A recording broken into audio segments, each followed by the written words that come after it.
Good afternoon, and welcome to Chit Chat with the Journey Sisters. And I am excited about being here as usual. And it might not seem like I'm jumping or doing jumping jacks, but this is my level of excitement. I know for Danielle, her level of excitement is on top level 10. But mine is just saying it and just showing it on my face. I am excited to be here as usual. I look forward to the afternoons where we sit down and have this little chit chat and to introducing our guests to you. And this afternoon, our guest is Miss Esther Thomas. And I'm not going to be able to do justice, so I'm going to let her go ahead and introduce herself. Along with me this afternoon, as usual, is my co-host, Miss Janelle Drayton, my sister on this journey. So welcome. Danelle, this is Miss Esther. We are miles of technology. We are in each other's face. It is so easy for us to connect. And, we use technology and sometimes we complain about it, but it has done so much good for so many. And we can't downplay, the benefits of it. So welcome. Miss Esther Thomas, go right ahead and introduce yourself. Hi, everyone. Good afternoon. As Miss Alicia would have said, my name is Esther J. Thomas. I am an author, speaker, life coach, also an entrepreneurial consultant, and I currently live in St. Kitts and Nevis with my husband, where we co-pastor the Kingdom Advance Church. Welcome, Esther. And Miss Janelle, go right ahead. Alicia, so after hearing Queen Esther, it makes me want to introduce myself. But anyway, guys, you know me. I'm always with Miss Alicia. My name is Janelle. I am a life fulfillment coach, and one of the things I specialize in is health and wellness. Many of you know me. I am a gym rat. Thank you. Yes, I'm an author. I'm a banker, but I'm just excited to be here today. I can think of no better place to be than to spend my afternoon with these wonderful ladies. It's such a pleasure to meet you, Esther. I am very honored. I am looking forward to an exciting show. I want to just apologize in the beginning. I want you to know that this is going to be a great show.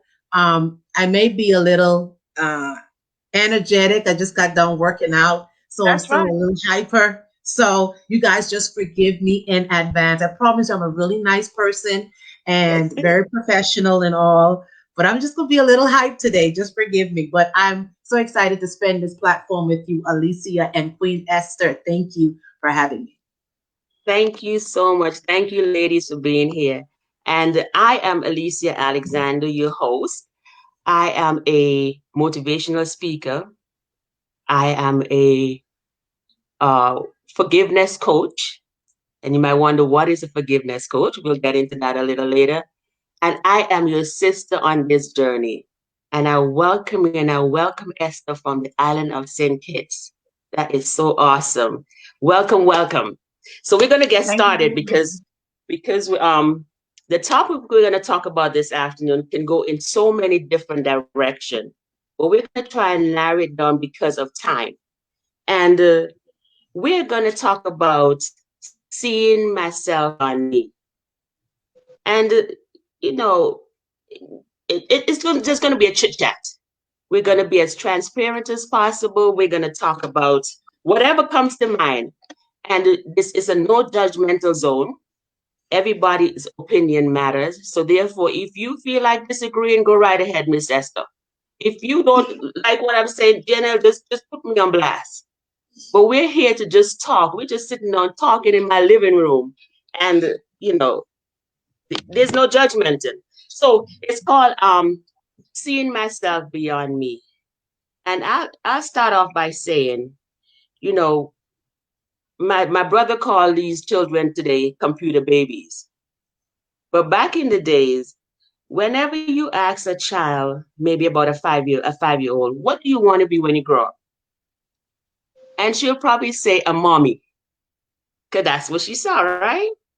Mm-hmm. And as you got a little older, you probably you're mandated to go to school because it's required.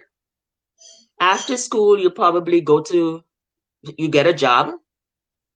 For me, back then in the islands, unless you had the opportunity to travel, you would go to the local college if you didn't go to work right away, or you might do both.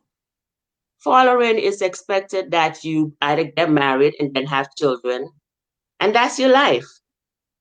So you're a child, you're a student, you're employed, and now you take care of your family. And that's the expectation usually, unless you got exposed in a different direction. Today, when you ask a 5-year-old what you want to be, they will give you a long list, I'm sure. You Yeah. know, I want to be a pilot, I want to be a speaker, I want to be an actor. We didn't think about those things back then. I don't know if you can relate to me where that is concerned. I Yes, sure And definitely. can. and we grew up in that society and we saw ourselves on that path. And every time we passed the mirror, you know, you pass by the bathroom mirror, you fix yourself, that's what you saw. If you were looking at life, not just at yourself. And sometimes, depending on what happens in your life, there might be a situation that will derail you. And for me, several events took place. It could have been major, it could have been small, but several events took place for me that I saw myself as being worthless. I'm nobody. I might grow up to be a wife, I might grow up to be a mother, but for now, I'm just living. And that happened as a result of a sexual abuse that I encountered, which I've mentioned in the past. But even beyond that, sometimes minor situations can cause you to go down to be derailed. And I'm going to use an example. I know, I don't know if you can relate to none of this. In school, growing up, my skin was very dry. It was extremely dry and it was scaly. And children made fun of that. You know, kids can be cruel sometime in school. They made fun of that. And I turned to Vaseline to put on my skin to try and correct it. And as I got older, every room in my house, every pocketbook has a lotion or a bottle of Vaseline. Another situation that took place was I was really skinny, really slim, really, didn't have any shape or anything. And so when I got dressed to go anywhere, I would put an extra shorts on my jeans so I could have a little butt lift, right? Ooh. Creative, And creative. what I realized is not only that there was an outward appearance that I felt that I have to live up to, I didn't realize that my thoughts were controlling my actions. But my thoughts were also controlling, and because of my thoughts, I was trying to fix the outward appearance, but never touching the inside. And we have a tendency to do that, and we grow up ignoring internal pain, internal, turmoils, ignoring the thoughts that have shaped us to be who we are today. Jump in, ladies.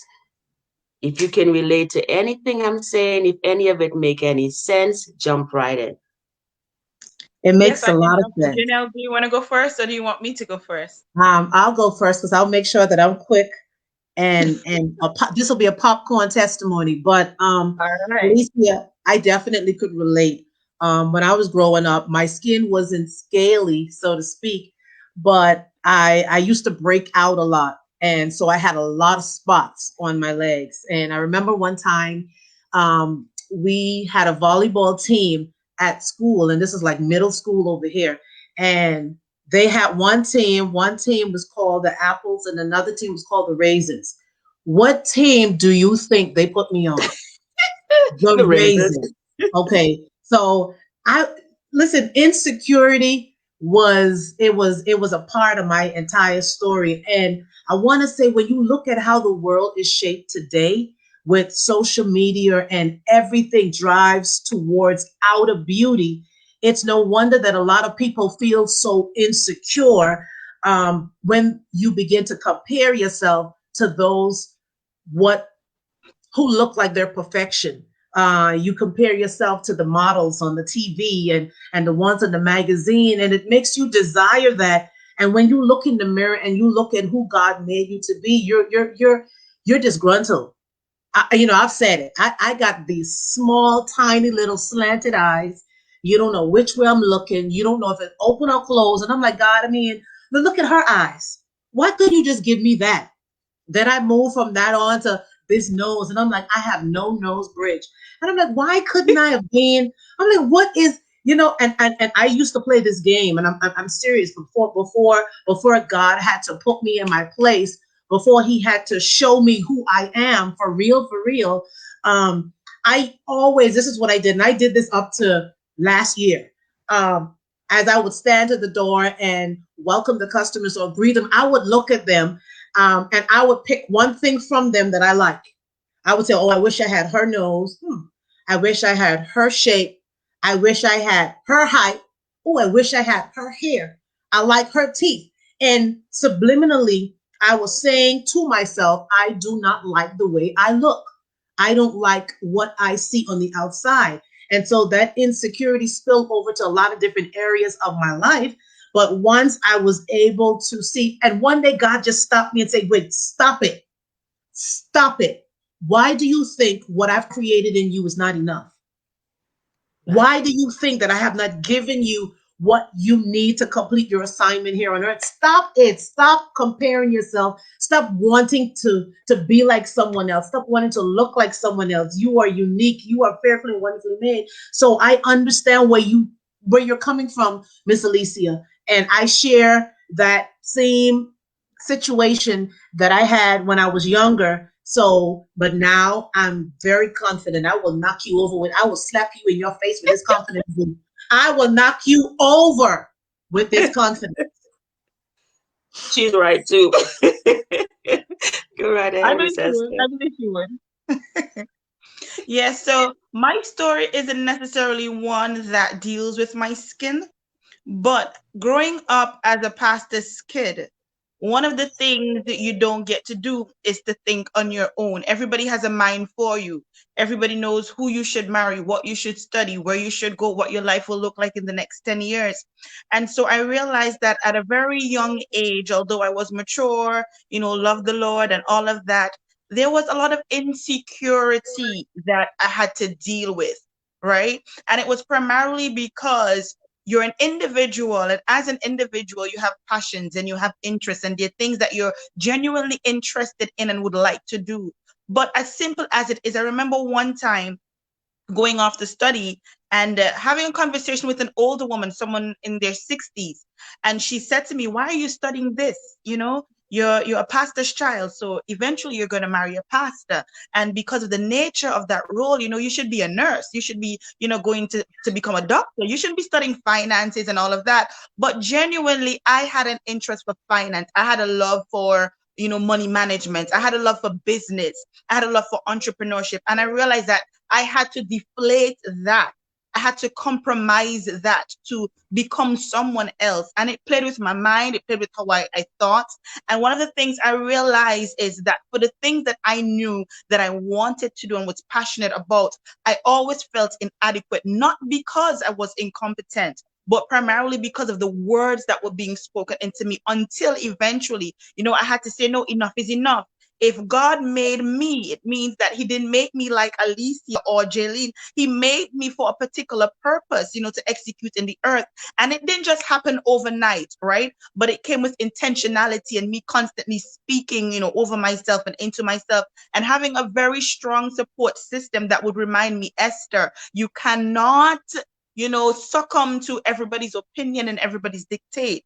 But you have to, at some point in time, be answerable for the purpose that you're called to serve. And so it just came down to a point where I had to say, you know what, Esther, this is it.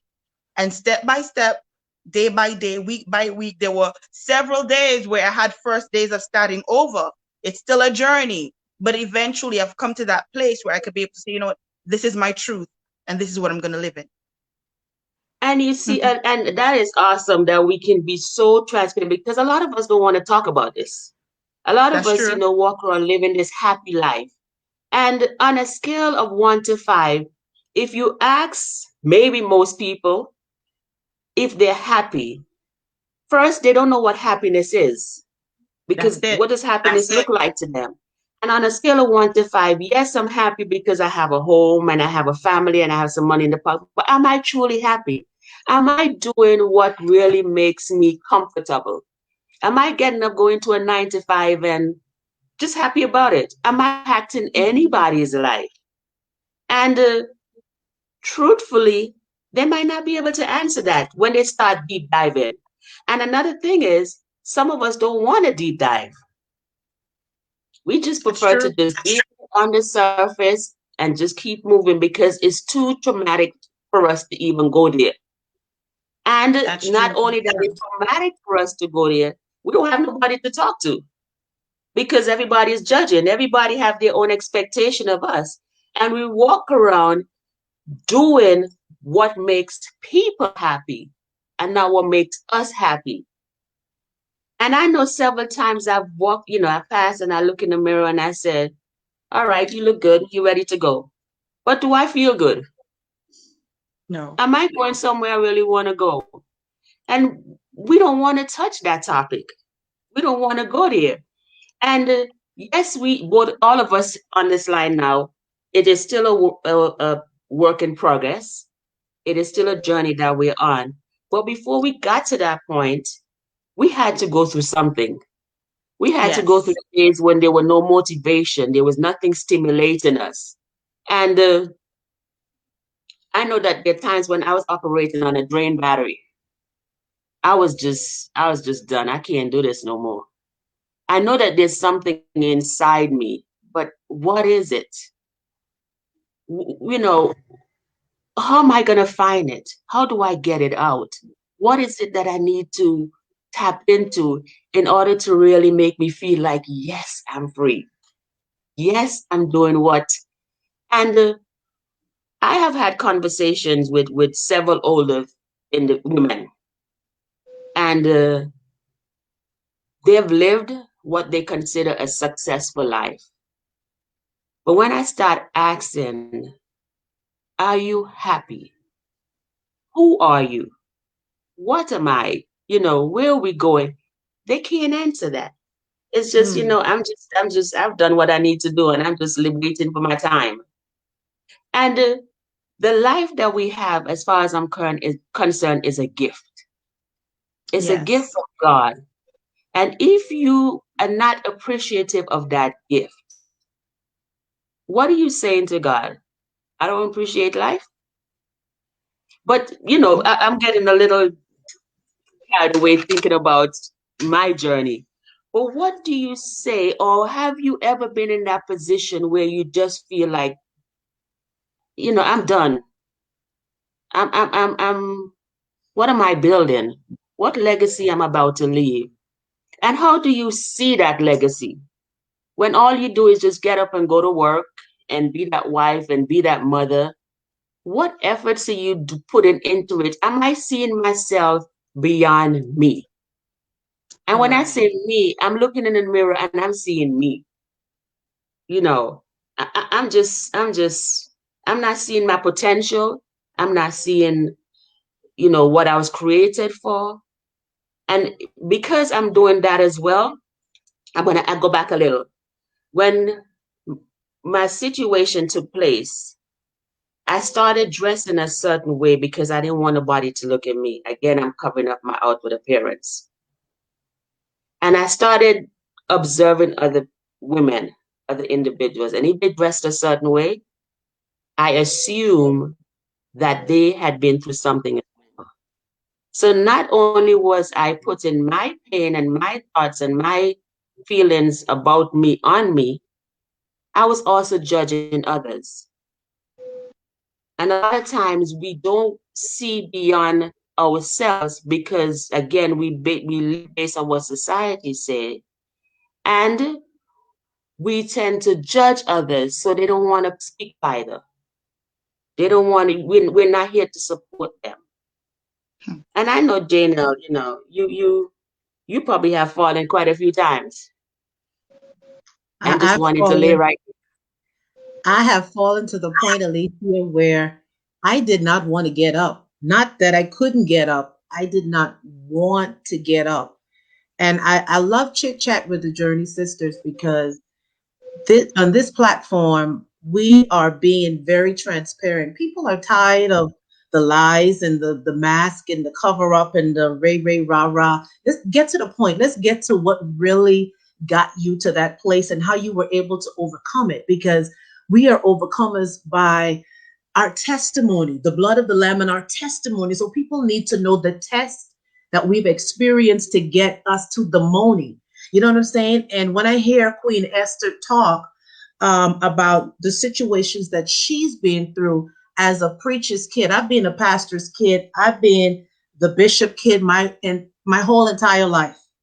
And it was like I felt like I was in prison, to tell you the truth. I couldn't wear short pants. I couldn't wear lipstick. All the things that my friends were able to do, I couldn't even go outside and play on Sundays because this is the Lord's day. So you got to stay inside and be quiet or get a book and read. And I felt like, well, it's such and such birthday, and they just cutting the cake and singing happy birthday. But no, you had to stay inside and be quiet because it's Sunday. And I went to church, breakfast, lunch, and dinner. And I was like, when I get older, I ain't marrying no pastor. Let me free. I don't care if he sits at the back of the church. I'm good. And I'm like, God reminds me of that a lot of times, because I am married to a pastor. And it's like, okay, it's like, God, I'm not even telling you what I no longer want. Just do what you will, Father. Do what you Yeah. will. Have your way. Because it's not even about me. But even everything that you said, I think our environment, we are a product of our environment. And that judgmental spirit is passed on through our parents. And we don't even realize it. We don't even realize it. Where I come from, tattoos aren't the norm. Okay. I'm from the island too, Esther. So, I'm from a Oh. small little island. I mean, when I say small, it's probably smaller than Alicia's island and your island. But you probably can't even see it on the map. But it's so small. And when I moved to the U.S. about 8-9 years ago, and I saw how some of the kids were dressing to go to school, it felt like my heart was about to stop. And I stopped and just started taking pictures. And I was like, whoa. When I realized that I came into a different culture, it took some time for me to adjust because that judgmental spirit was licking me left, right, and oh, look what she got on. Now the devil in her. I mean, that red dress, and that look at that red lipstick, and it was just coming out of me. And one day, God reminded me. He gave me this word. It was like I saw myself preaching this message, and it was about the people that He died for.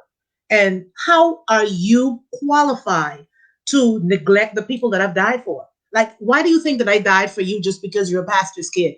Why? What makes you so perfect that I didn't die for that prostitute or that drug addict or that drug dealer over there? Why do you think that because you went to church all your life and you did this and you did that puts you in good grace?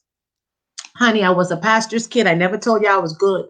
I never told you I was perfect because I was always just trying to do things that I couldn't do. Just try to experiment on life. And like Queen Esther, everybody always told me what I should be doing. And everybody knew who he was. So it was like, oh, Rev, know you here? Oh, Rev, see what you got on? I couldn't even go out. It was like, they know you at the beach. And I'm like, I can't come to the beach. And they did this. And so, Alicia, I get what you're saying. I get how we hide behind this facade of who we are. And that's why we got this platform so that we can help people. We don't want this to just be like a regular show. This ain't your the show of lies, okay? Because if we gotta lie, then we'll just be like everybody else. We want this to be different. We want you to know that we've fallen. We make mistakes. Yes, we are better. We're much better than we were back then because we have used our experiences to bring us to this place where we now understand what our purpose is. And so because we're walking in our purpose, we didn't say that it's perfect. or that it's easy, but I just know that I can recognize certain signs when I'm down and I don't want to be bothered. I've probably had one of those days this week, and I had a few.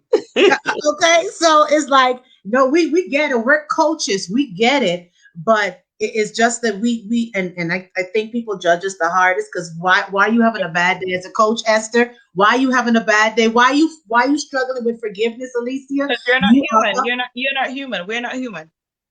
right. We're not human. We're just Yeah, robot. whatever. But we are human, guys. Just in case you didn't know, if I get cut right now, I'm going to bleed. Probably the same way like you. I crave different things. We are human. But what we have is we understand the power of our Redeemer. We understand the power of forgiveness. We understand our purpose. And whenever I get off track, I just try to find ways and to encourage myself and to remind myself of who God says that I am. I don't give a crap about what you think I am because, honey, as long as you don't pay my bills, as long as you don't put money in my pocket and food in my mouth, it matters not. Those that mind don't matter, and those that matter, they don't mind.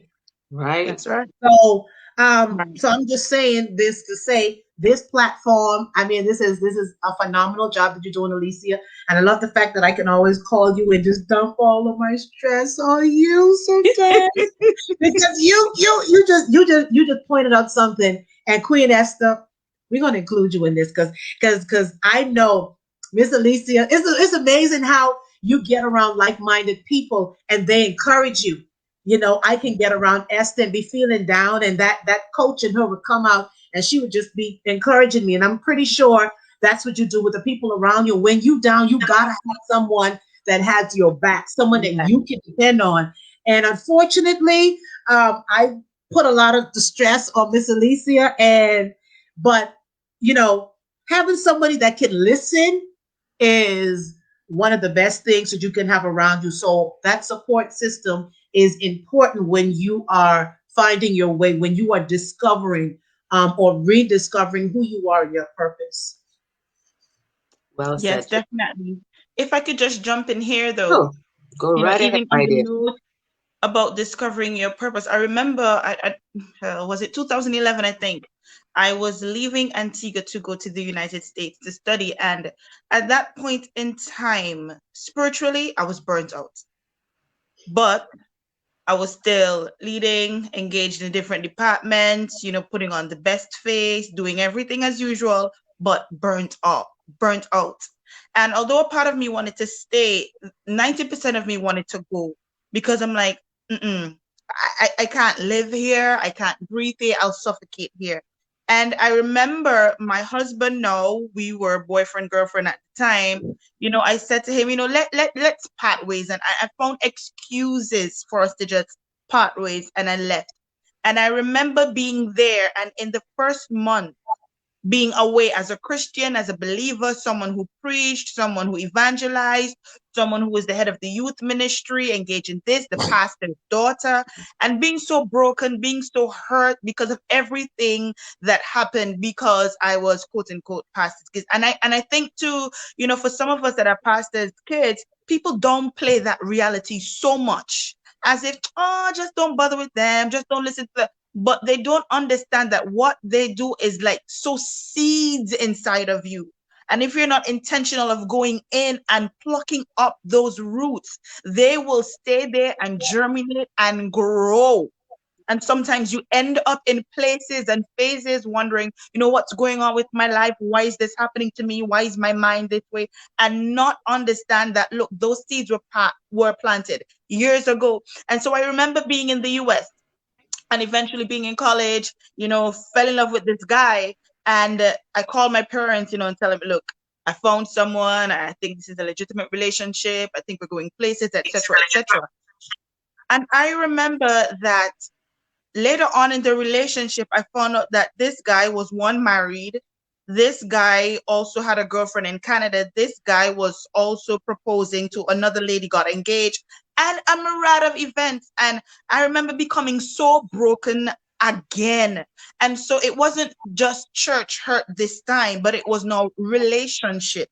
And the church that I was attending at the time, you know, because we can be so limited thinking as believers, we don't even have systems in place where we allow persons to vent and to release and give them time to heal from the You're different crazy. situations that they That's not encounter. supposed to happen.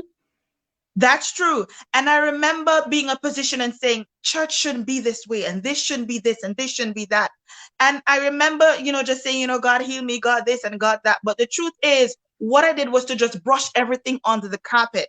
And then I remember getting married, right? Thinking, okay, you know, that was that. I got over him. I'm now married. I'm happy, etc. But the truth of the matter is, because it wasn't dealt with then, it began to show up. And so when I began to receive true love, I began to interrogate the love. I began to interview the love because I'm thinking, this doesn't seem right. So I'm expecting that in the first 6 months, in the first 6 weeks, that you're going to mess up. And I'm going to be able to say, oh, yeah, all men are alike and this and that, until I had to put myself in check to say, Esther, you need help. You need to understand that one, all men aren't alike, and two, there's some things that you just brushed onto the carpet that you've run away from, and you're going to have to be intentional in turning around and walking right back to the place that hurt you. And that is so true, because so many of us, we may be in our 20s, 30s, 40s, 50s, 60s, but we're still dealing with the 6-year-old insecurities and the 18-year-old breakup and the 21-year-old breakup that we had so many years ago. But because we didn't address them, they are there, you know, hidden and affecting everything that we do. And so instead of us being able to live as the queen and the kings that we are, we're still dealing with the princesses and the princes because we can't get them under control. And so one of the things that I had to be intentional about was, other than just praying, saying, God, heal me, other than praying and reading the Bible and fasting, I had to be intentional about self-care and self-love and self-concept. I had to look myself in the mirror and speak well over myself. I had to go back to the place where I covered everything. I had to remove the blanket, remove the carpet, and say, look, this is what it is. This is what happened. But it doesn't have to be my story for the rest of my life. Right? And at that point in time, you know, I questioned. I was faithful. I was minding my business. I was doing this. Why did this have to happen to me? But through our journey, one of the things we learned, that what we go through isn't just for us, but it's for the people who are on the live listening right now. It's for the people who we will meet 10 years and 5 years down the road. It's for the people who will listen to this live or watch this live after we would have come off the broadcast. And so it's about discovering purpose and acknowledging and identifying who you are, and not just who you are at level 1, but realizing that when you would have outdone level 1, then you get to level 2 and realize, look, as much as their talents and giftings and uniquenesses about you that you haven't yet seen and identified and come to grips with, there are also aspects of you that need more healing and more care and more interest and prayer. And so that just played a great deal in helping me to discover who I am and what purpose I serve on the earth. So just wanted to be transparent and share that, hoping that it blesses someone who's on the line. And that was awesome. I don't even know what to say after that. You know, Esther, you got me. Esther, you got me. It is so needed. And for some of us, you guys are pastor children. I was a police officer's child. And so anything I did, and my mother was well known. So anything that I did, remember, I know who your mother is. There was always a police right around the corner, whether in uniform or out of uniform. So I can relate to what you're saying from a different aspect. But you know, for some of us, and I say some of us, I am growing. I have grown. I am beyond certain point, but I have to speak like I'm some of the audience members. For some of us, we tend to just settle. Yes. We settle, and we settle for less because we don't think that we are worth more, that there's anything beyond that. Not only that, we just settle, we talk to ourselves, and we have these internal conversations that tells us it's right. It's okay, just go ahead and settle. There isn't much more that can be done. What are you looking forward to? Can't you see what is happening?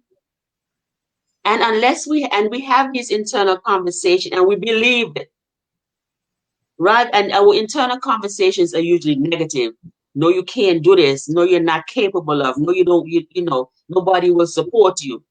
And we have to get to the point where you have that conversation, but you can also come back and say, you know what?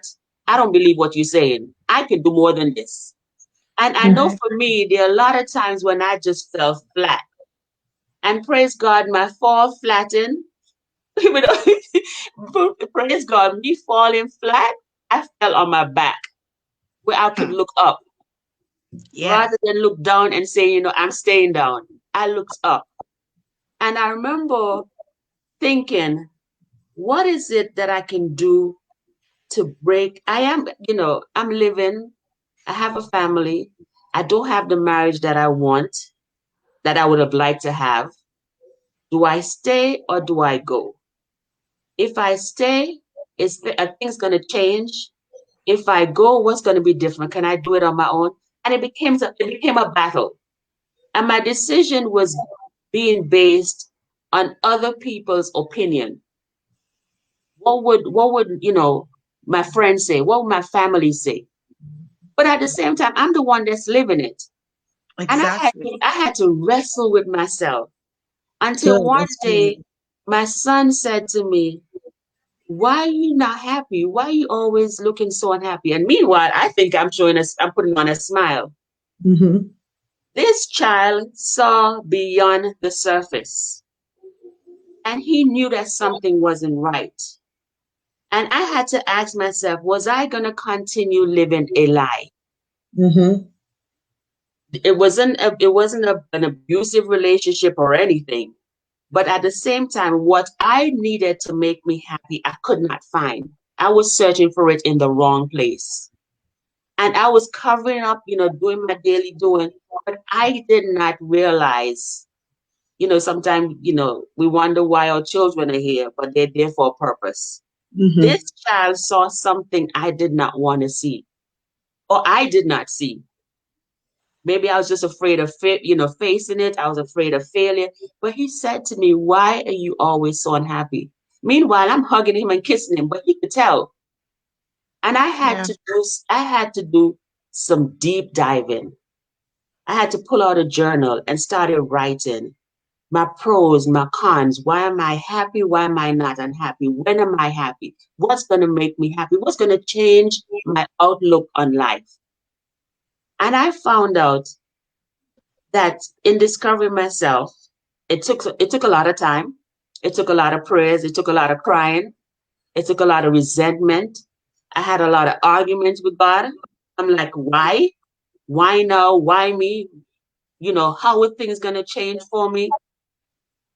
Can I do this? Why don't you just take me now? And as many times as I asked him to take me, he gave me a situation to say, hey, I'm not ready for you. You still have work to do. And so I had to dig deep and I found out, you know what? My key to moving on is forgiveness. Hmm. That's one thing I had to discover. How do I forgive? Because I'm not letting go of anything and everything is burdening me down. And everybody that I have something against seem to be so happy, seem to be living their life, seem to be having the time of their life. And I am feeling like I can't do this no more. What do I do? And there are many women of individual men and women who are struggling the way we're struggling. I think we Yes. lost Janelle. Janelle, sweetheart. No, I'm still here. I need to put my Okay, charger in my laptop. okay. So there are a lot of men and women who are still living that life, living that paycheck to paycheck, and it's not taking the time to do some self care, some self love, which is the utmost importance. Because if we, you know, when I look at it, if we don't love ourselves, like I said, life is a gift given from God. How are we Yes. using this gift? And if we don't love ourselves, how are we going to love anybody else? How are we going to love anybody else when we don't love ourselves? And when my child said to me, Mommy, you're not happy. I said, Lord, you gave me this child for a reason. And he's seen that I'm not happy. How am I going to make a difference in his life? What do I need to do? And that's where my journey started. because now this was my responsibility. So sometimes I'm saying all this to say that sometimes we have to have a why to Yes, see we must. beyond yourself, because you just get up and you just go and you just live life and you go, for those who go clubbing and those might drown themselves in drinking and in eating. If you don't have that why, or you don't discover that why, you just keep doing what you do, which is not making any change in your life. And that was my point where I felt like I need to make a change. I have a responsibility now. I had a responsibility when I had him, but the child can speak to me now. The child can see things now. So my responsibility is even bigger. And I'm neglecting that. So what do I do? How do I discover? And there are many women who don't know what their why is. And because they cannot get to that why and they don't do that deep diving, they can't see beyond the outward appearance. I want us to be able to speak to these women and say, tell them what they must do in order to get there. Because we've been there, Yes, you definitely. know? Yeah. Definitely. Alicia, you said a whole mouthful just now. You just really just laid it all out and just being transparent. So I just want to say thank you for that. It's not easy really being transparent. We grew up in a culture and in a on the islands, you don't tell nobody your business. I don't care what it is you dealing with, honey. You keep your mouth shut because what happens in this house stays in this house.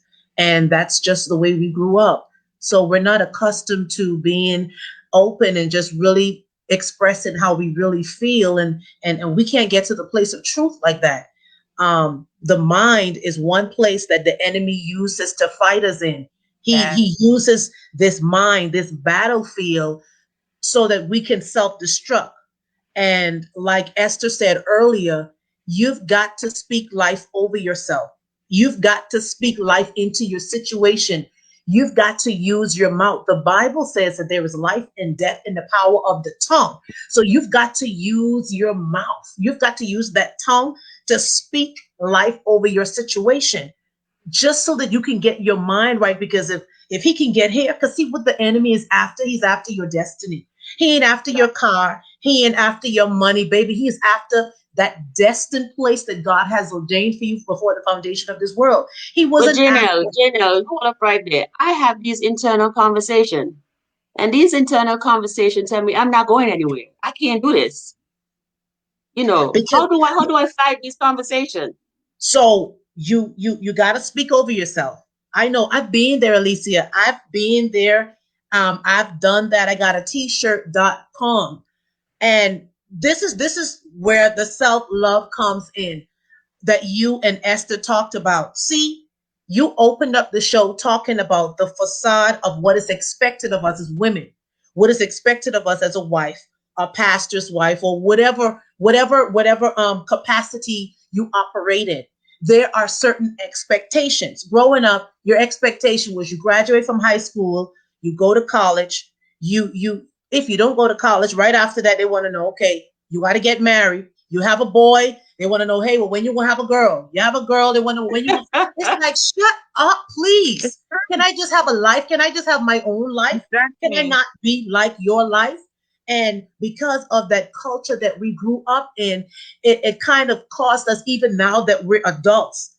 Don't you find yourself doing some of the same things that you didn't like doing? Hmm. Like you're raising your kids now. And I had to get out of this because my parents were very strict, and I understand that because they loved me. But a lot of times you couldn't go to them and say how you was truly feeling. Now that my kids come to me and have these conversations, sometimes I want to retreat back to what I'm used to. But I'm like, no, they're two of them are already adults. Let me hear them out. Let me hear how they feel. Right. I mean, you got kids that are talking to you about sex. I mean, hey, you can't even say that. You couldn't even say that loud in my house. It was like, that's why, we are having this problem. And so as women, so much things are expected of us. So we keep going, and we don't take the time for to self-love.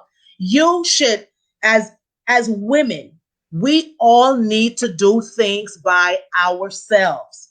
Okay. We need to get to that place where you go to the shop by yourself, you go shopping by yourself, you take a vacation by yourself, You're you go preaching, girl. you go to dinner by yourself because listen, you are always with somebody else. You always doing something. Somebody is always going to need you. When are you going to get to that place where you can give yourself back everything that you've given to everyone else? Because if you are constantly pouring out at work, you pour out when you come home, your husband needs you, your children need you, this one needs you, the phone ringing, you need to pray for this one and that one. How do you get back your strength?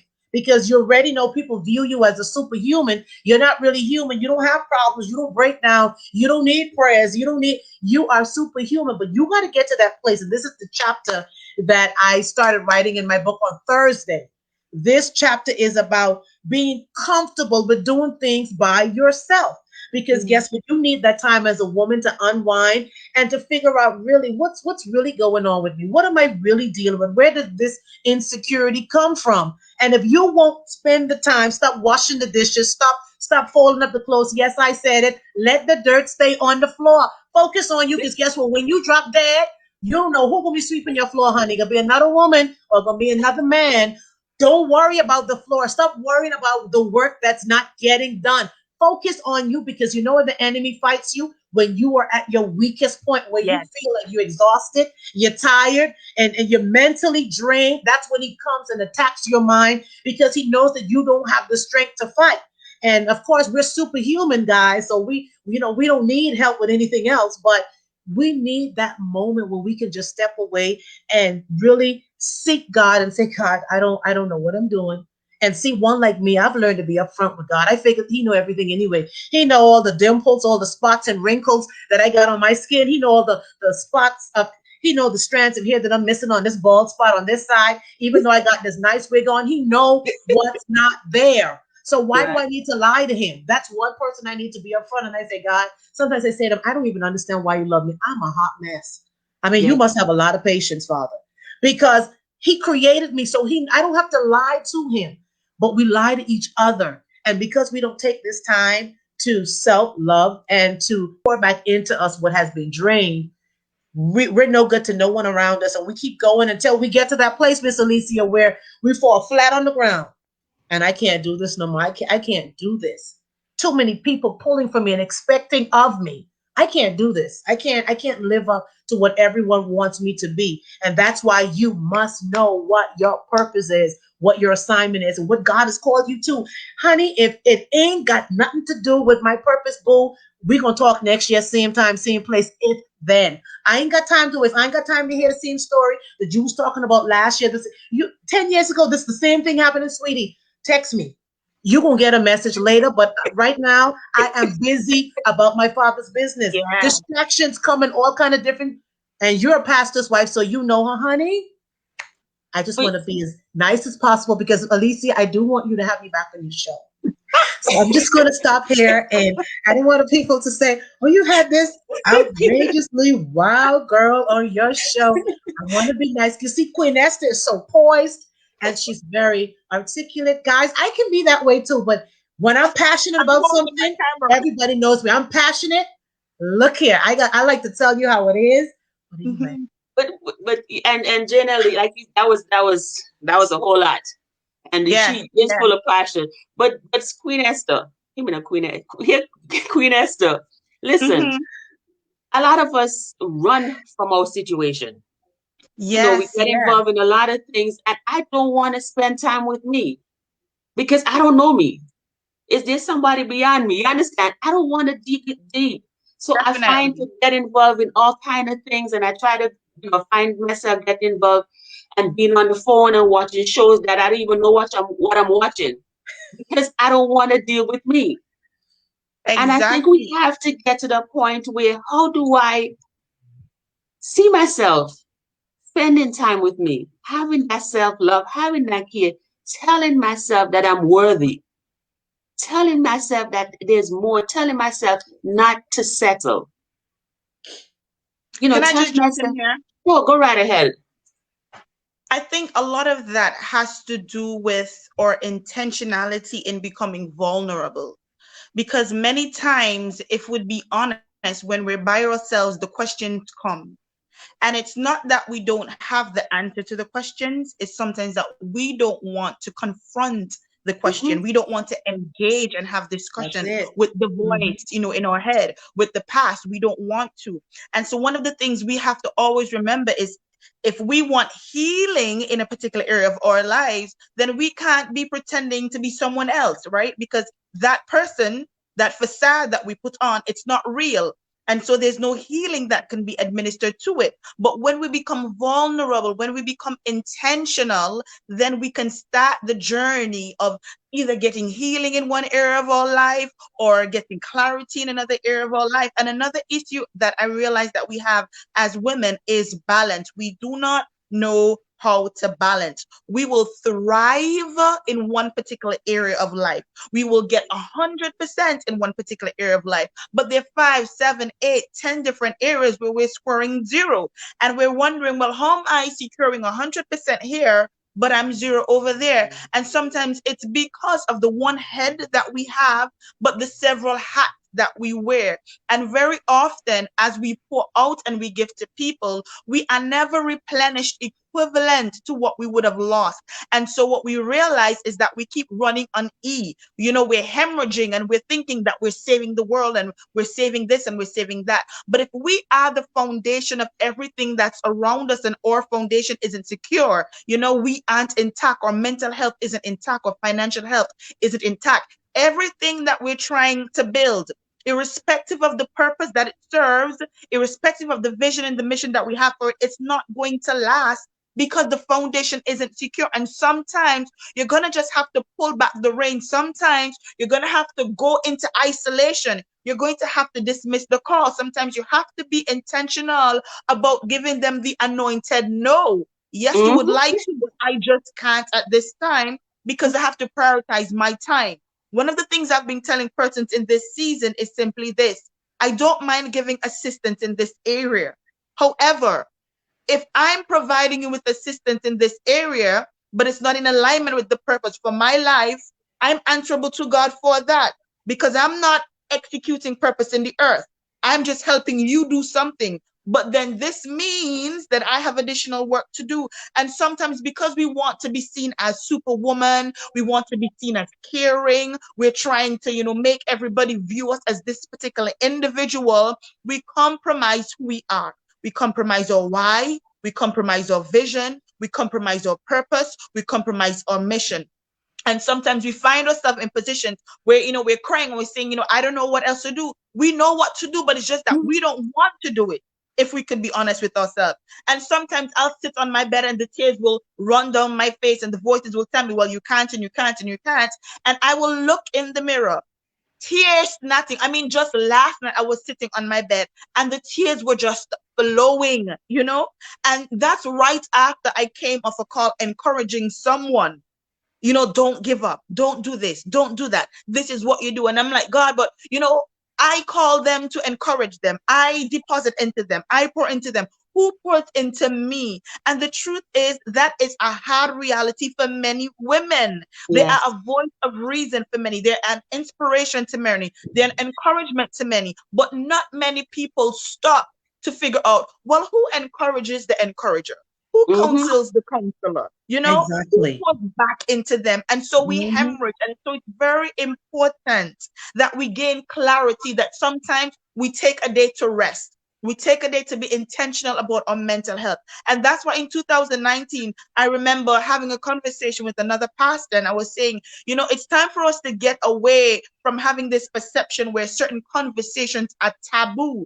Because if we don't, we'll realize that we're scoring in our spiritual health, especially for those of us who are Christians, but in our mental health, and in our emotional health, and in our physical health, our financial health, in our marriage, we're dying a silent death. But because we know how to curl the wigs, how to lay them, how to put on the lip gloss, the mascara, how to get that perfect body in that, we think everything's okay, but inside we're rotting and we're stinking. But it's high time that we become intentional about understanding and reminding ourselves every day why we're here. Alicia, why you're here. Janelle, why you're here. And at the end of the day, we back check. What did I do in alignment with my why? What did I do to secure my why? what did I do to get one step closer to the vision, to the mission that I have for my life? I think when we become intentional about doing these things, then we will begin to secure our steps. Our steps will begin to become firm, gripping, even though we're walking in mud and sliding. We will begin to grip step by step by step. But as I always tell people, it took a process for us to become burnt out and broken and weary. It's gonna take a process for us to get healed. We just have to be intentional. And it's a process that is continuous. Because when I listened to you talk about crying last night, I have been trying to cry for about 3 weeks now. I've been trying to cry.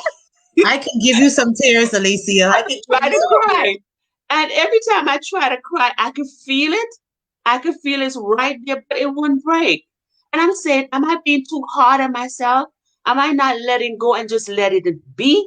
Am I just, what do I have to prove? And sometimes we're so hard on ourselves that we miss our focus. And I've been, I've been so hard on myself lately because I want to accomplish this and I want to help. And how do I help? And how do I, move past? And I sit down there and I'm like, cry. And the cry not coming. It's just not coming.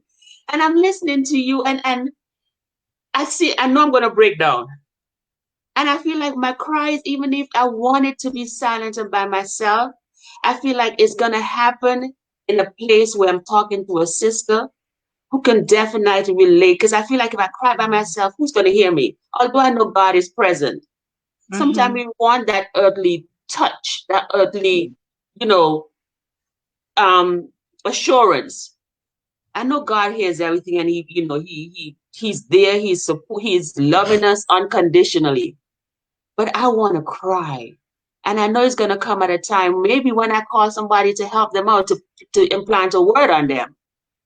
But we are so hard on ourselves. And we have to get to the point or to the place where we learn that connection brings change. Yes. We can't do it on our own. But, we're speaking here and we're making it, we're trying to be as transparent as possible. And we want our audience to understand it's not easy. It's not an overnight event. It's not a book, it's a 3-step process. That is step 1, step 2, step 3, and you got it done back. No, it takes years of work that is continuous. And we have to also realize that we cannot do it alone. And that's why we're here on this platform, to reach out to our sisters, to reach out to individuals who are dealing with the same situation that we're dealing with, who are silenced, who have lost a voice and haven't been able to reclaim it. And even if they did reclaim that voice, still has that fear that is paralyzing them. I have my voice back, but how do I use it? Is anybody going to listen? So you still have that internal tug of war between your thoughts and what your action should be. And do I have any sisters or anybody who's willing to listen? And if they do listen, are they going to listen with an open mind, or are they going to listen being judgmental? So we have to, we have to be intentional, like Sister Esther said, to be intentional about the direction we want to go in, to be intentional about the life we want to live. I used to look back and say, at 20, say statistically, people live to be about 80, 90, 100, somewhere around there. At 20, I used to think that I could live my life because I have 80 more years to go. 80 before I get to 100, if God keep me around to be 100. At 40, I realized I only have 60 more years to go. And what did I do with the past couple of years? Did I do anything that was intentional for me? Am I living on purpose? Have I imparted any wisdom, any words on anyone? Have I made a difference? How am I impacting the lives of my child and the children around me? Because even if the children are not mine, but my child biologically, they are my children regardless. We are charged with a work to do. So I'm thinking now I have 60 more years to go. What am I going to do with that? Am I just going to sit here and not be happy, do that 9 to 5, which is essential for survival, but Am I just going to do that and just live and just be a mother, be an Exist. employee, and not be happy, not live that life, not love me, not take care of this gift that was given to me? Am I going to continue to allow people to break me down, to tell me I am not going anywhere, that I'm not worth it, that I'm not beautiful? Because we don't tell each other that we're beautiful enough. Mm-hmm. You know, am I going to continue feeling attacked every time a gentleman say you're beautiful, thinking that he's after something, and not just, stand my ground? Mm-hmm. And again, all these come from things that you've dealt with in your past, that have events that have taken place that you have never really dealt with, and never really sat down to take that time with you to really understand who you are, to really see yourself beyond the outfit that you put on, beyond the image that's standing right in front of you in that mirror, beyond digging deeper, deeper to who God created you to be and the purpose that you're living. And we will not get to that point of happiness or to that point of contentment unless we make that start. It starts Yes. with us recognizing that there is an issue, because a lot Mhm. of us just cover it up. We don't want to say, yes, there's something wrong. No, there's nothing wrong. You know, I think about our parents, and our parents, I don't know if yours were like mine. Um, and it wasn't said, and I can't blame them, because they probably didn't know any different either. But they figured that they had a roof over your head, food on the table, clothes on your back. And I that's all pay the you need, bills. you know. What you got to worry about? What is there for you to worry about? And to them, that was love. And it is love, but it's not the love that we expect. It's not the love that's plunging us forward. Because we grew up doing the same thing too. We provide for our children, we work hard, we give them a platform, but we tend to not want them to have a voice. And we say, we love you, what you worry about? You get everything that you want. What do you worry about? You know how many children out there don't have anybody taking care of them? What do you worry about? But there's more to life. There's more to that individual. These children are born with these personalities. And when you see an adult behave in a certain way, I tend not to be judgmental. I've learned not to be judgmental, because when I think of a baby wasn't born with with these attitude or these resentment. It was something that was imparted on them. So how can we go back even further and stop it? When do we make that start and stop it from going forward? And we have to be intentional about that. And so I say, get started. Stop standing in place and thinking that there's no way to go. You know, there's no upward. It's just life. I die at 100. If I make it so long, so be it. No, there's more. There's much more to life than we want to admit. There's much Yes. more to us than we want to admit. There's much more to us than society is showing us. We look at the television, and like Janelle mentioned earlier, we see a supermodel and we think that's how we're supposed to be. We see all the smiley faces and who making their millions, and we think that's what life's. No, it's not. That's not that's not what life is all about. Yes, money is important. Yes, it might be necessary for now. We don't know what's going to happen later on. But at the same time, we have to learn to be at peace with ourselves, to be contented in order to even just flourish, in order to even just, and I know that there must be more. I feel it and I've lived it. And there are a lot of women out there who might say, hey, there's no more. Yes, there is. Yes, So, Yes. there is. yes, there is. So, Jalen and Esther, as we look to wrap up because we are beyond time, just speak to them. Just give them a word of encouragement. Just give our listeners, a word of encouragement, letting them know that, hey, it's not just what you see when you pass the mirror. It's not just what you see when you put on a little powder and a little lip gloss, and you put on a dress that You might have a few tires around the waist, a few hanging, a couple of chins. I had a couple of chins. You might even have, a pimple here, a mole here. Look at that. But it does not defy you. Look at it. But it does not limit you to going beyond and living in that purpose. So just speak a word to them as we close off. I'm gonna Sure. just I'm just gonna say this is the year for us to take action. Perfection is not required. You just need to take action and to stop making excuses and to know that you matter. Understand what you're worth. Understand that you are fearfully and you are wonderfully made. Understand that there is no one on the face of this earth that has anything like you, not your fingerprints, not your voice, nothing. You are unique. And I was just thinking, Miss Alicia, when you was talking, maybe what we need to do, we need to just have a retreat. I'm not talking about these church retreats that people be going to because I'm done with all that stuff. I'm talking about real retreat where women can cry about what they've been through, feel like they are safe, feel like that's an environment that they can get healing. And then we can not only just pray for them, but we can give them practical ways that they can overcome, this mindset, overcome the obstacles. Because what you don't confront will confront you. And I don't care which church you go to, what your denomination is, what you're being taught. Let me tell you something.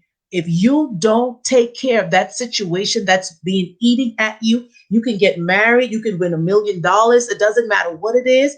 You are going to fall back in that same place, mental state, because you have not dealt with what you needed to deal with. And Queen Esther talked perfectly about sweeping it under the rug. So listen, ladies, I know it's not easy, but you gotta want better. You gotta want more. You gotta know that there is more out there for you. And because Alicia has given me this time constraint and she knows that I cannot be contained, I will stop right here. But you guys, listen, you can find me on social media. I am Miss underscore She Inspired on Instagram. On Facebook, I am She Inspired Women. And you can find my name, Janelle Drake. If you need someone just to talk to and say, hey, I've been through a lot and I really need help with just getting to that next level, just getting over myself, I'd be more than happy to help you. Alicia, thank you for having me. It was a pleasure meeting you, Esther. I will drop the mic. Miss Esther, go right ahead. Thank you. I want to encourage the women by telling them to show up for yourself. Many times, what we've become accustomed to do is to sit at the back and make room for everyone else to come to take up the front row seat and the second row seat and the middle row seat. And we've allowed ourselves to become burdened and disappointed because when we thought persons would support us and stand with us and encourage us and lift us up, they didn't show up. But I want to challenge you to begin to take up the front row seats. So when you do that, it doesn't matter who sits behind in the third row or the last seat at the back. You've showed up for yourself, and that would be most important to you. I also want to encourage you to extend grace to yourself. The same grace you would to an individual who would have messed up or who's broken, who's fed up, who's wanting to give up. Extend that same grace to yourself. Don't ever be fooled to think that when you look at person and they look all made up that they've arrived. Everybody is going through something. I don't care if they're a pastor, the governor general, the prime minister, the queen of England. Everybody is going through something. And so don't ever belittle yourself or look down on yourself to think that you're inadequate and you can't amount to this and you are alone in this thing. You're not alone in this thing. We are in this thing with you. But what we're not going to do is allow you to give up on yourself. So the very same way that we're being intentional about standing, we're encouraging you to stand with us as we stand with you. So Alicia, I want to thank you for having invited me to chit chat with the Journey Sisters. Janelle, I just love your spirit. looking to hang out with you again. And for those of you who are on the live, my Facebook handle is Esther J Thomas. For Instagram, it's at EJT Thomas, and my website you can visit www.estherjthomas.com. Thanks again for Thank having you. me. Thank you so much. Thank you so much, ladies. As Janelle know, this is a journey for me. And I am not as energetic as you ladies are, but all of us bring something different to this Yes, table. It takes a lot for me to sit down here and have this conversation because I'm an introvert. I'm very shy, very reserved, but I am intentional on making that change.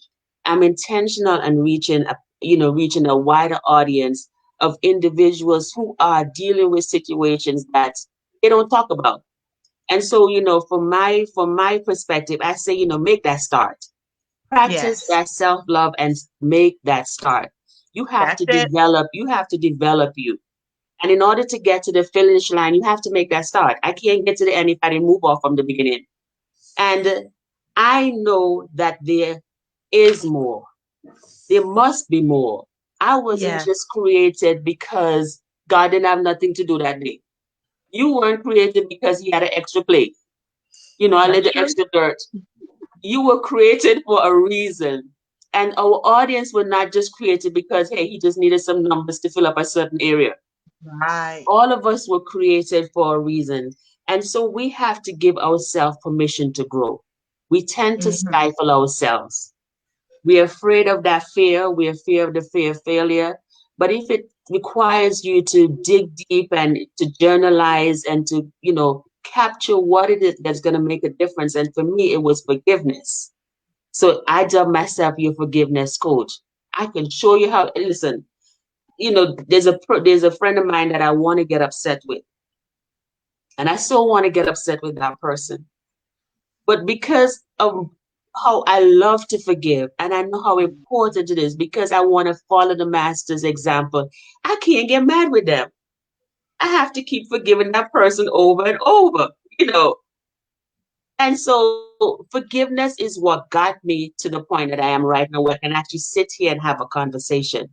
So I don't know what your why might be. I don't know at what point what your breakthrough might be, but dig deep, search for it. Our words are powerful, and the environment that we surround ourselves in is also going to determine and have that impact on us. It's going to determine the direction you go in. It's going to determine what your outcome is. It's going to determine how you feel about yourself. If you want to be slim, I just talk about slim people. Look and see what they eat. Look and see what they do, what their habits are. And maybe it will work for you too. But you wouldn't know unless you tried. We do need to practice that self-care. And we don't realize how much we caused ourselves to age because we're not loving ourselves, because we're not taking care of ourselves. We're aging and not even realizing it. I know a few years ago they had a program at work and I typed some information in and it asked a few questions. And it told me that based on my response, I was portraying or living a life of a 50-year-old. And I was like, what? Yep. I'm 50? Wow. That's how I'm behaving? And when I stopped and I really thought about it, it was true. The activities I was doing, the environment I was in, I was acting like a 50-year-old, meaning I only had 50 more years to go. You know? So be intentional, ladies. I treasure this gift that God has given us. And if you love Him, it's a gift from Him. How are we going to give it back to Him? How are we going to make an impact on others around us? I want to say thank you, ladies, for being here. If Thank you you for want to having us. find me, you can find me on Facebook at She Forgave, on Instagram at She Forgave One, and I'm still working on my webpage. However, if you want to reach Janelle or Drayton and you forget, you can contact me and I'll go right ahead and connect you with them. I am so excited that you guys decided to join us. I thank our audience for being here. We had quite a few signing in and had their comments. Miss Thomas, very supportive. Miss Christopher, who is in Antigua. I think that's Mr. White. I had a few, I'm not quite sure. There might be Mr. Yeah. Williams, Mhm. Miss Maynard, Miss Christian. You guys, thank you so much for your support. And we look forward to being here on Chit Chat with Journey Sisters again on the first of every month, the first Saturday of every month at 3 o'clock. And like Janelle mentioned earlier, and it's something I've been thinking about, we're going to have a wider platform. And I'll probably bring everybody back that I've had together before so that we can, just trash this out because we need to be real with ourselves and with our audience. Thank you guys so much, and you have a wonderful week until we meet again. Bye.